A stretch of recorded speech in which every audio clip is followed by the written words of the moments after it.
ভূমিকা। ভাবুন, আপনি সপ্তাহে মাত্র 2 দিন কাজ করছেন এবং পুরো সপ্তাহ কাজ করার চেয়েও ভালো ফলাফল এবং বেশি বেতন পাচ্ছেন। ভাবুন, যদি আপনার জীবনের সমস্যাগুলোর একটি সহজ সমাধান থাকে যা আপনাকে জীবিকা নির্বাহ, অর্থ উপার্জন, সাফল্য অর্জন এবং এমনকি সুখ ও পরিপূর্ণতা খুঁজে পেতে সাহায্য করে। এটা সত্যি হওয়ার জন্য খুব ভালো মনে হচ্ছে, তাই না? কিন্তু বাস্তবে এটা সম্ভব। ধরুন, যদি আমি আপনাকে বলি যে আপনি 80-20 নীতি অনুসরণ করে আপনার জীবন পরিবর্তন করতে পারেন। 80-20 নীতির মাধ্যমে আপনি কম কাজ করেও আপনার জীবনে বাস্তব পরিবর্তন আনতে পারবেন। এই নীতি শুরুতে ব্যবসায়িক পাঠকদের জন্য তৈরি হলেও এখন এটি যে কেউ তাদের জীবনে প্রয়োগ করতে পারে। আপনি বড় কোনো ব্যবসায়িক নির্বাহীর না হয়েও 80-20 পদ্ধতি আপনার জীবনে ব্যবহার করতে পারেন। এই নীতির মাধ্যমে কাজ, সাফল্য, অর্থ, সম্পর্ক এবং একটি সহজ কিন্তু উন্নত জীবনের জন্য আপনাকে সাহায্য করা সম্ভব। অধ্যায় 1, কম কাজ করে আরও বেশি অর্জন। আপনি যদি ভালো করে চিন্তা করেন, তাহলে দেখবেন সভ্যতার সমস্ত উন্নয়ন কম দিয়ে বেশি অর্জনের ওপর নির্ভর করে। কৃষি বিপ্লব। প্রায় 8,000 বছর আগে মানুষ শিকার ও সংগ্রহের পরিবর্তে কৃষিকাজে মনোযোগী হয়। জমি চাষ ও গৃহপালিত পশুদের ব্যবহারের মাধ্যমে তারা আরও বেশি খাদ্য উৎপাদন করতে সক্ষম হয়। তারপর কৃষি বিপ্লবের ফলে যন্ত্রপাতির উদ্ভাবন হয়, যা আমাদের উৎপাদনশীলতাকে রূপান্তর করে। 300 বছর আগে 98% কর্মক্ষম জনসংখ্যা জমিতে কাজ করত।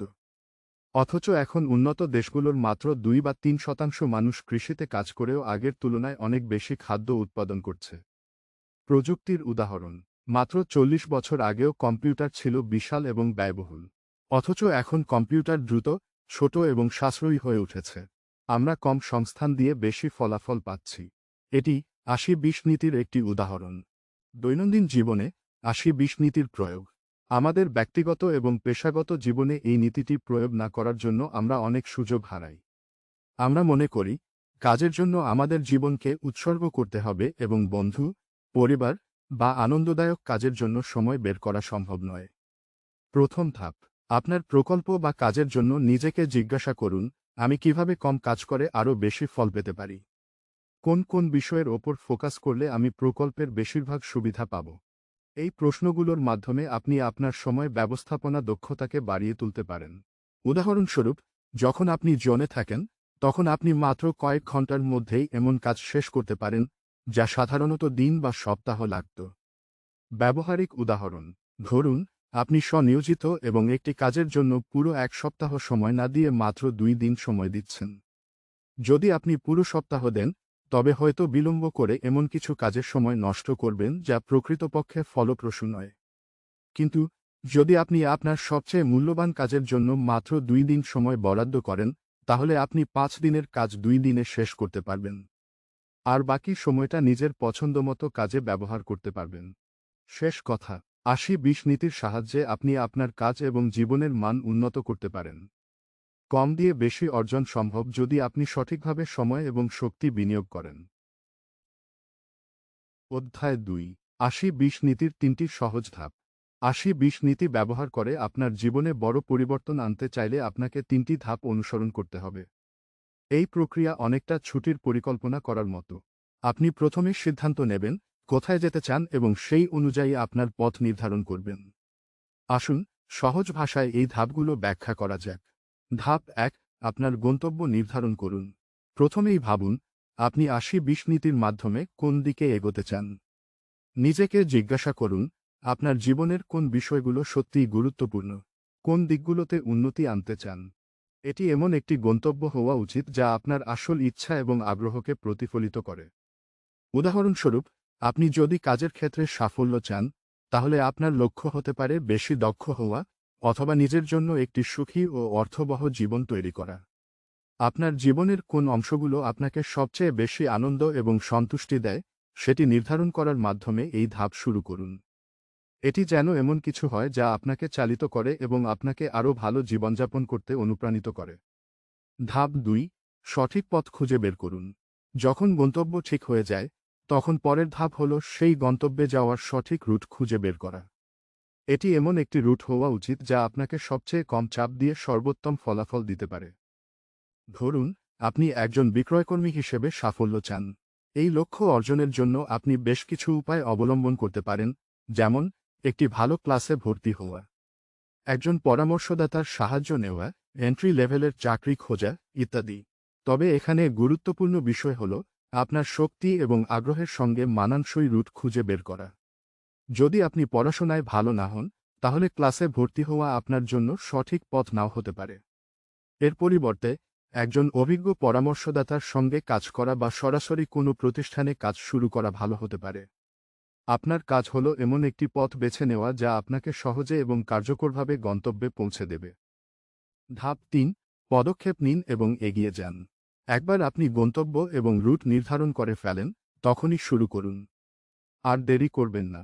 প্রতিটি সুযোগের সদ্ব্যবহার করুন এবং যে রুটটি বেছে নিয়েছেন সেটি অনুসরণ করে সামনে এগিয়ে যান। আপনার জীবনে পরিবর্তন আনতে কাজ শুরু করুন। এই প্রক্রিয়ায় আপনি এমন অনেক দরজা খুলতে দেখবেন যা আগে আপনার জন্য বন্ধ ছিল।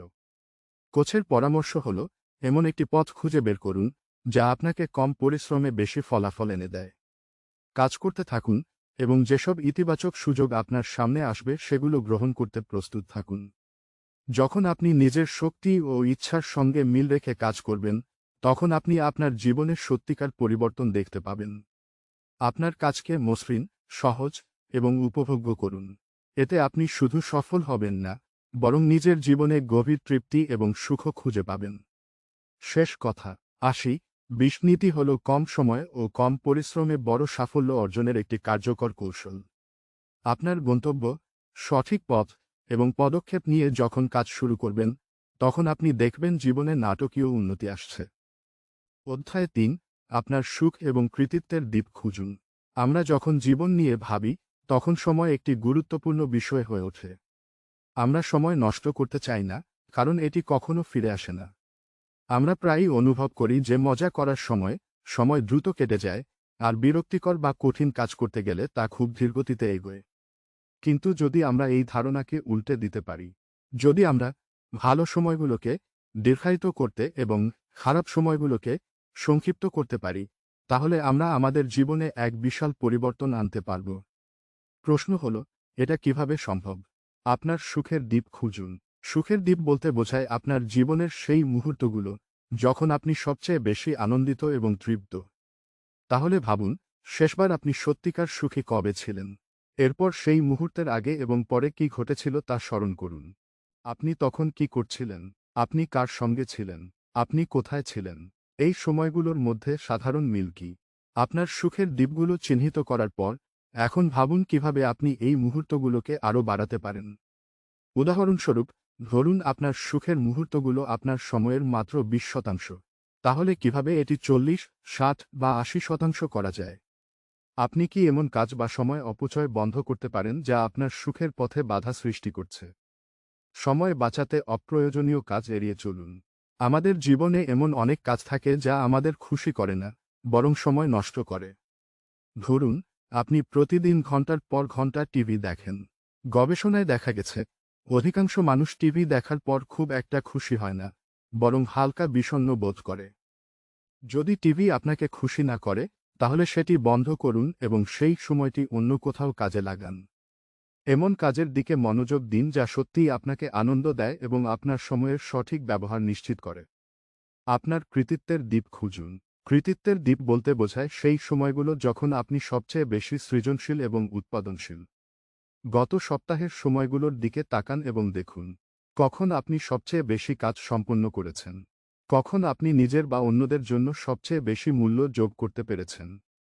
কোন কাজ, স্থান, সময় বা মানুষের সঙ্গে কাজ করার সময় আপনি সবচেয়ে বেশি কার্যকর ছিলেন। একবার এই দ্বীপগুলো চিহ্নিত হলে, আপনার জীবনে কিভাবে বেশি উৎপাদনশীল এবং খুশি হওয়া যায় তা নিয়ে পরিকল্পনা শুরু করুন।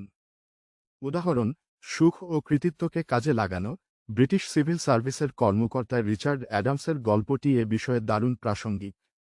তিনি লক্ষ্য করেছিলেন যে, তার মেয়েদের গল্প শোনানোর সময় তিনি সবচেয়ে বেশি খুশি থাকতেন।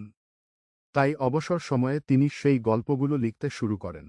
এই গল্পগুলো একসময় জনপ্রিয় বইয়ে পরিণত হয়, যা তাকে দারুণ সাফল্য এনে দেয়। কারণ তিনি তার সুখ এবং কৃতিত্ব দ্বীপের দিকে সময় ব্যয় করার সিদ্ধান্ত নিয়েছিলেন। শেষ কথা, আমাদের প্রত্যেকের দিন শেষে 24 ঘন্টা থাকে। তবে সেই সময় কিভাবে ব্যবহার করবেন তা আপনার উপর নির্ভর করে। আপনার সুখ এবং কৃতিত্বের দিকগুলো চিহ্নিত করুন এবং সেই অনুযায়ী সময় ব্যয় করুন। মজা এবং উৎপাদনশীলতার মধ্যে ভারসাম্য তৈরি করুন। আপনি দেখবেন, এর মাধ্যমে আপনি আরও আনন্দিত, তৃপ্ত এবং সফল জীবন যাপন করতে পারবেন।